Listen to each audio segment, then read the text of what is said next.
Hello everyone, welcome back to my channel. आज मैं फिर हाजिर हो गई हूँ आपके लिए बहुत ही यूज़फुल किचन टिप्स लेकर। आज की हमारी टिप्स बहुत ही ज़्यादा अमेजिंग होने वाली हैं, तो वीडियो को फुल वॉच कीजिएगा। वीडियो अगर ज़रा भी अच्छी लगे तो वीडियो को लाइक और चैनल को सब्सक्राइब करना बिल्कुल मत भूलिएगा। साथ ही साथ अपने फैमिली फ्रेंड्स में भी ज़रूर से शेयर कीजिएगा। तो चलिए बिना देरी करते हुए आज की पहली टिप शुरू कर लेते हैं। आज की जो मेरी पहली टिप है वो है आरओ को लेकर। आरओ हम सबके घर में है और हम उसकी डेली ही क्लीनिंग करते हैं, लेकिन क्या आपने कभी सोचा है कि आपने इसके अंदर भी कभी क्लीनिंग करनी चाहिए?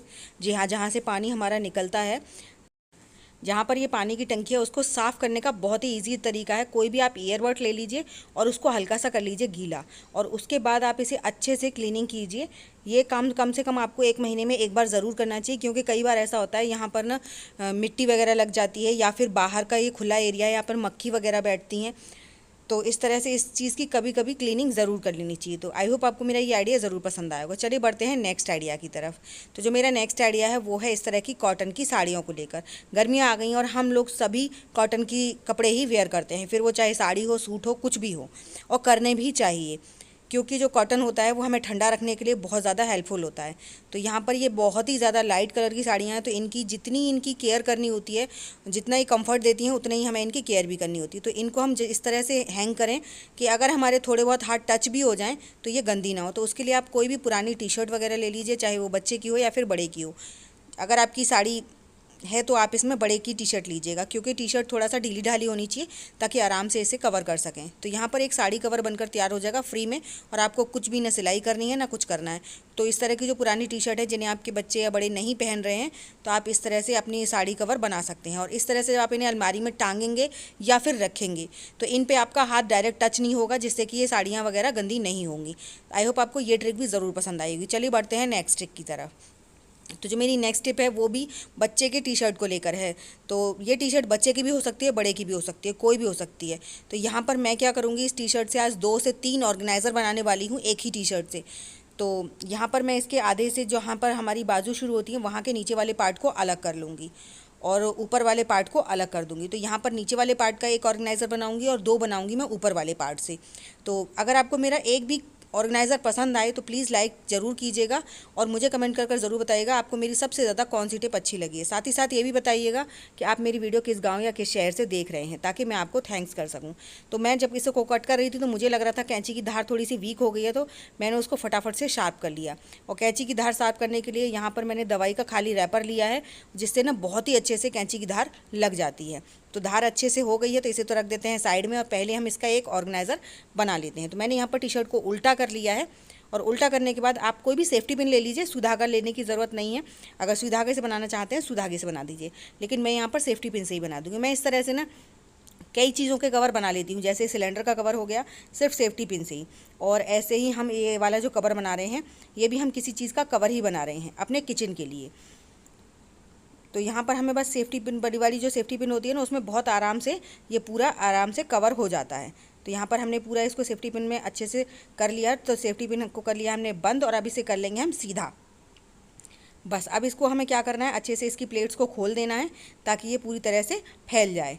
तो चलिए अब इसका इस्तेमाल कहाँ पर करेंगे, हम इसका इस्तेमाल करने वाले हैं अपनी मिक्सी को कवर बनाने के लिए। जैसे हमारी मिक्सी काउंटर पर रखी रहती है ना, तो बेमतलब में ही गंदी होती रहती है, और जब हम इसे इस तरह से ढक देंगे तो ये बिल्कुल भी गंदी नहीं होगी, फिर वो चाहे बाहर रखें या फिर अपनी कबर्ड में रखें आप। तो आई होप आपको मेरा ये ट्रिक भी ज़रूर पसंद आया होगा। बिना किसी तामझाम के हमने ज़रा सी देर में अपना एक ऑर्गेनाइज़र बना लिया। तो चलिए बनाते हैं दूसरा ऑर्गेनाइज़र। दूसरे ऑर्गेनाइज़र के लिए मैंने यहाँ पर अपनी जो ये टी शर्ट है इसकी स्लीव्स अलग कर लेनी है। दोनों स्लीव्स आप अलग कर लीजिए, और उसके बाद हम इन स्लीव्स से एक बहुत ही बढ़िया चीज़ बनाने वाले हैं, जो कि आपको ना बहुत ज़्यादा पसंद आएगी। चाहे फिर वो बच्चे हों, बड़े हों, या फिर आप हों, कोई भी हो, वो सबके लिए हेल्पफुल होने वाली है। तो यहाँ पर मैं इसकी स्लीव्स को अलग कर रही हूँ, और उसके बाद आप देख सकते हैं इसके बाद जो सिलाई वाला पार्ट है उसके ऊपर वाले हिस्से पर हम छोटा सा एक कट लगा लेंगे। छोटा सा ही लगाना है, ज़्यादा बड़ा नहीं लगाना है। और जहाँ पर हमने कट लगाया है उसे अब सुई धागे से अच्छे से कवर कर देंगे, जैसे हमारे ब्लाउज़ के काज वगैरह होते हैं ना, उस तरह से। तो आप अगर आपको काज बनाना नहीं आता है तो आप देख लीजिए, मैं बहुत ही आसान तरीके से बता रही हूँ। धागे को आप सुई के आगे करते जाइए और उसे गोल गोल करके खींचते जाइए। इस तरह से बहुत आसानी से आप काज बना सकते हैं। अगर आपके पास काज बनाने का टाइम नहीं है तो आप इसे ऐसे भी इस्तेमाल कर सकते हैं, लेकिन मैं यहाँ पर छोटा सा इसे परमानेंट बनाने के लिए थोड़ा सा काज बना ले रही हूँ, जिससे कि ये बिल्कुल भी ख़राब नहीं होगा। बस 1 मिनट के टाइम में ही हमारा काज बनकर तैयार हो गया है। अब इस धागे को हम बैक साइड से निकाल कर और अच्छे से गठान लगा देंगे। अब हमने ये क्या बनाया है, चलिए वो देख लेते हैं। तो पहले इस धागे को अलग करके और इसको सीधा कर लेते हैं बाजू को। तो देखिए इतने बढ़िया तरीके से हमने इसमें काज बखिया की है, जिससे कि हमारा ये ना अब परमानेंट हो गया, ये बिल्कुल भी यहाँ से बड़ा नहीं होगा। अगर आप इसको सिलाई से नहीं करना चाहते हैं तो स्टार्टिंग में आप इसे थोड़ा सा और छोटा होल कट कीजिएगा। अब इसका इस्तेमाल कर सकते हैं हम गर्मियों में अपनी स्लीव्स के कवर के लिए। जैसे हम लोग ग्लव्स वगैरह बच्चे खरीदते हैं या फिर हम लोग मार्केट जाते हैं तो ग्लव्स वगैरह पहनते हैं ताकि हमारी हाथों पर टैनिंग ना हो। तो उसके लिए ये बहुत ही आसान तरीका है और इससे आपका पूरा हाथ कवर हो जाता है। और इससे आपको बाइक वगैरह चला रहे हैं या फिर स्कूटी वगैरह चला रहे हैं तो उसमें भी आपको कोई प्रॉब्लम फेस नहीं करनी पड़ती है। तो इस तरह से जब भी आपको कहीं बाहर जाना हो तो आप पहले इसे पहन लीजिए, उसके बाद आप अपनी टी-शर्ट या फिर जो भी आप कपड़े पहन रहे हैं वो पहन लीजिए, जिससे ऊपर वाला पार्ट अंदर हो जाएगा और आपका ये बढ़िया तरीके से एक ग्लव्स बनकर तैयार हो गए हैं। तो आई होप आपको मेरा ये ट्रिक भी ज़रूर पसंद आया होगा। तो चलिए इसी के साथ बढ़ते हैं नेक्स्ट टिप की तरफ।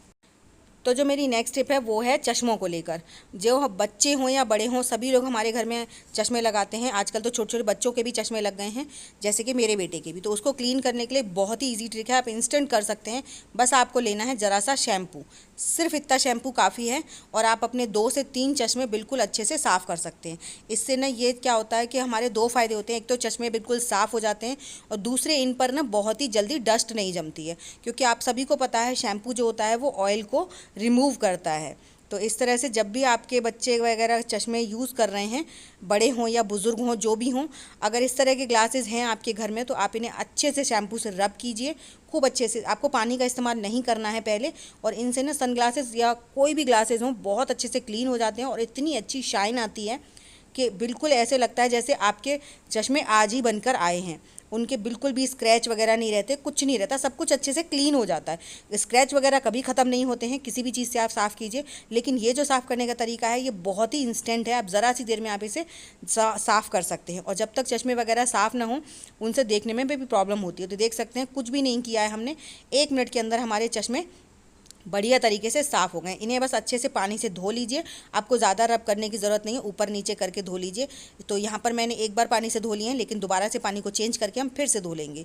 आप देखेंगे इन्हें 2 मिनट के लिए पानी में छोड़ दीजिए, जिससे कि अगर इनके अंदर थोड़ा बहुत शैम्पू अगर चला भी गया है कहीं पर तो वो अच्छे से क्लीन हो जाएगा, अपने आप ही क्लीन हो जाएगा। उसके बाद आप इन्हें पकड़ कर ऊपर नीचे डिप कर दीजिए और इनको निकाल लीजिए। निकालने के बाद आपको या तो जो चश्मे के साथ कपड़ा आता है उसी से साफ़ करने चाहिए, नहीं तो मैं कई बार आप लोगों के साथ शेयर कर चुकी हूँ कि अगर आपको चश्मे वगैरह क्लीन करने हैं तो आप कोई भी टी-शर्ट वगैरह का कपड़ा लीजिए या फिर जो हमारे बच्चों के बनियान वगैरह होती हैं उनको लीजिए। तो यहाँ पर मैंने यही टी-शर्ट ली है। इसका तीसरा ऑर्गेनाइज़र बना लेते हैं, जो कैप वाला पार्ट है उसे भी कट कर लेते हैं और उसको कट करने के बाद में अपने चश्मे पोंछने के लिए इसका हम इस्तेमाल करेंगे, क्योंकि ये बहुत ज़्यादा सॉफ्ट होती है और प्योर कॉटन होती है, जिससे कि हमारे जो चश्मे वगैरह होते हैं साफ़ तो होते ही होते हैं और इन पर स्क्रैच भी बिल्कुल नहीं आते हैं।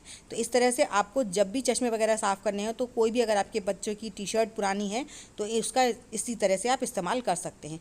आई होप आपको मेरे सभी आइडियाज़ ज़रूर पसंद आए होंगे। तो देखिए चश्मे हमारे बिल्कुल साफ़ सुथरे हो गए हैं, बिल्कुल नए जैसे। तो ये बहुत ही इंस्टेंट है, आपको ज़रूरत नहीं है कि किसी बर्तन में लेकर धोएं। आप फटाफट से ज़रा सा अपने हाथ पे शैम्पू लीजिए और वॉश बेसिन में जाकर अपने चश्मों को धो लीजिए, बिल्कुल नए जैसे हो जाएंगे। तो चलिए इसी के साथ बढ़ते हैं नेक्स्ट टिप की तरफ। तो नेक्स्ट टिप है मेरी गैस को लेकर। गैस हम सभी डेली क्लीनिंग करते हैं, कई बार तो दिन में 3-3 4-4 बार हमारी गैस क्लीन हो जाती है, लेकिन उसके बावजूद इसकी ना शाइन बिल्कुल ही ख़त्म हो जाती है। तो आपको महीने 2 महीने में एक बार इसकी जो है ना शाइन के लिए कुछ ना कुछ ज़रूर करना चाहिए।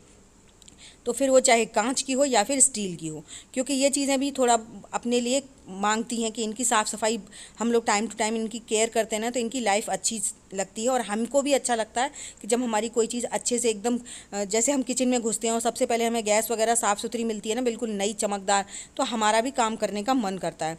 और वही चीज़ें अगर गंदी होती हैं तो हमारा बिल्कुल मन नहीं करता है। तो इसके लिए बहुत ही आसान तरीका है, आप कुछ भी नहीं आपको ज़्यादा करना है, बस आप थोड़ा सा बेकिंग सोडा डाल दीजिए इस पर।